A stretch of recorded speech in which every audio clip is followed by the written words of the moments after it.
Selamat tahun baru bagi kita semua. Kali ini saya akan membahas kata logos dalam pandangan filsafat Yunani dan pandangan filsafat aliran utama, serta dalam pandangan teologi Kristen itu sendiri. Dalam filsafat Yunani, logos adalah istilah kompleks yang merujuk pada kata, akal budi, atau hukum alam semesta yang mengatur segala sesuatu. Istilah ini menandai transisi penting dari penjelasan dunia antara mitos menuju penjelasan berbasis rasionalitas. Berbagai makna logos diutarakan beberapa tokoh dan aliran filsafat utama. Di antaranya, yang pertama, Heraklitus adalah filsuf pertama yang menjadikan logos sebagai pusat pemikiran filosofisnya. Baginya, logos adalah hukum universal, prinsip abadi yang mengatur perubahan di alam semesta. Kekuatan pemersatu adalah sesuatu yang menjaga keteraturan dan keseimbangan di tengah dunia yang terus berubah.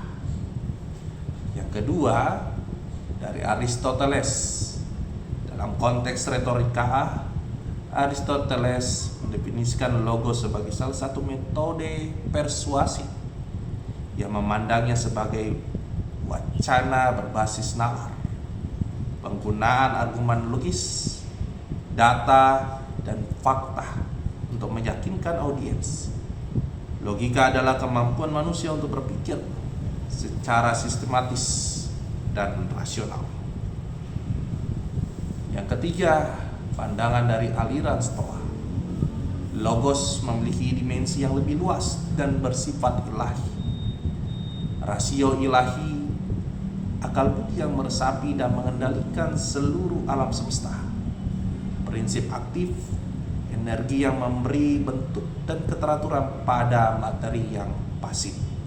Dan yang keempat adalah filsuf Yahudi Philo, menghubungkan logos Yunani dengan ajaran agama sebagai perantara antara Tuhan yang transenden dan dunia materi. Selanjutnya, logos dalam pandangan iman Kristen.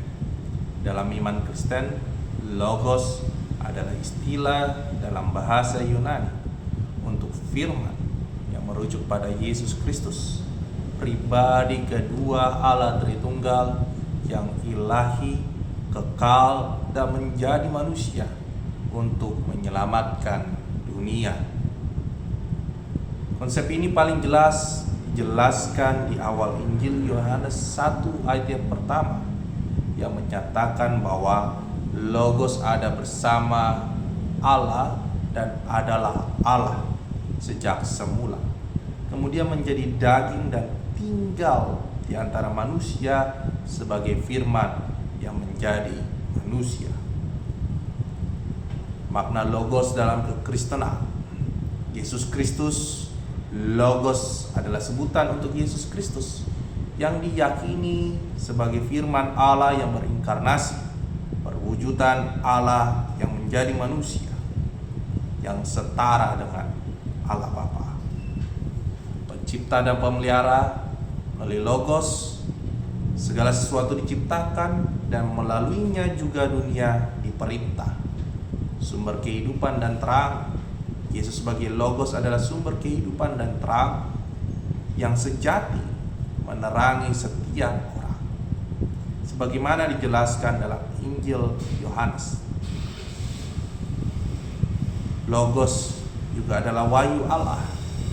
Yesus adalah pernyataan sempurna Allah kepada manusia. Dia adalah firman yang menyatakan Allah. Sekalipun kekristenan mengadopsi kata logos untuk merujuk kepada Yesus, logos dalam iman Kristen berbeda dengan makna logos dalam budaya Helenistik. Dalam iman Kristen, Yesus adalah pribadi ilahi ada bersama dengan Allah sejak semula.